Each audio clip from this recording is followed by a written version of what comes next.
Going on, everybody? Greg again with Apartment Aquariums. Just doing another video showing my bettas again. I've been asked a couple questions about them, like did I have a plan going in when I bred them, because I got them spread out so much, and what am I going to do with them. I did have a plan going into it. Basically everything I read said to be prepared for their first batch or two to die. You know, with me not knowing what I'm doing, as it was my first time betta breeding, or with any fish breeding besides live bears.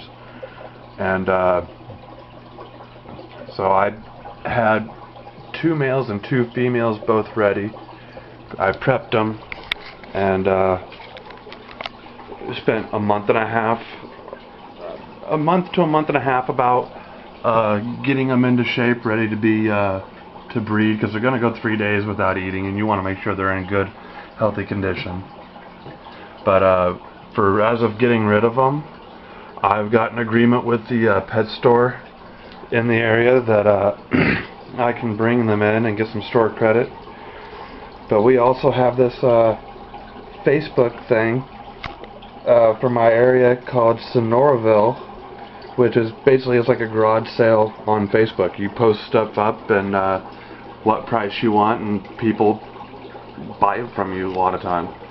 But we also got a Sonora Petville, and I was actually thinking of maybe putting them on there for cheap, like 50 cents to $1 or something like that, where they can get 4 or 5 females for like $4, and then they can put them into a tank, so they can have a community tank. A lot of times people go and they get the ones that are singular, that have spent 3/4 of their life in a little cup by themselves, and these ones have grown out all together.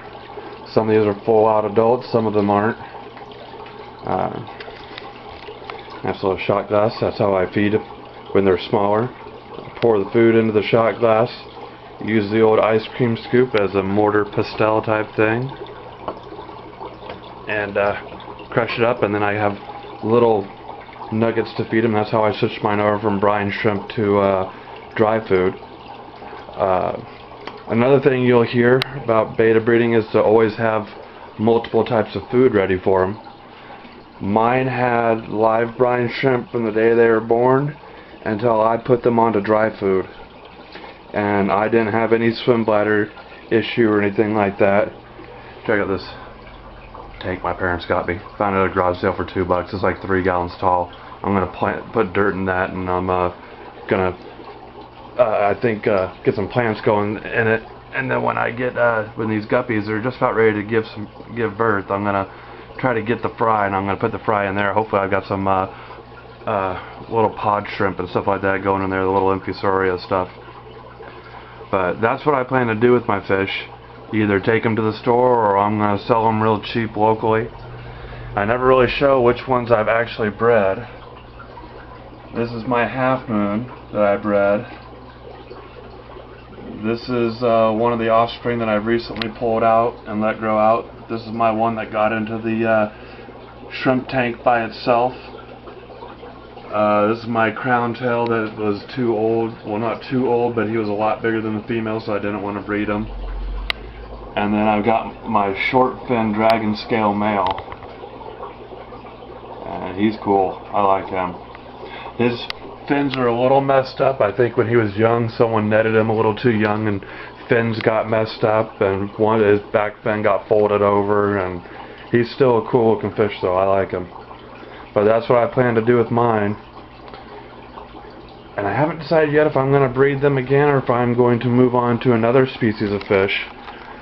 With the questions I've been getting lately, I've actually been thinking of getting more back into the betta side of it, and maybe breeding another pair of bettas after I get rid of these guys, get them full grown out and gone. But I'm also one of those people that I don't like to get rid of my fish. So I mean, I've got all these bettas and stuff like that, and I don't really want to get rid of them. I like having them. But in order to make room for breeding more, I will have to get rid of some. And I've got guppies that are about to breed, or that are about to drop their fry. And then I'd also like to do my mountain minnows, white cloud mountain minnows. I want to change them into a 10-gallon tank that's even more heavily planted than that, with a lot more Java moss so they can get in there and bury their eggs down. Kind of like what's going on right there, I think. Or is she just swimming around in there? I don't know. I might be getting a little spawning action there, but to tell you the truth, I don't know about white clouds that much to be able to say if it is or isn't.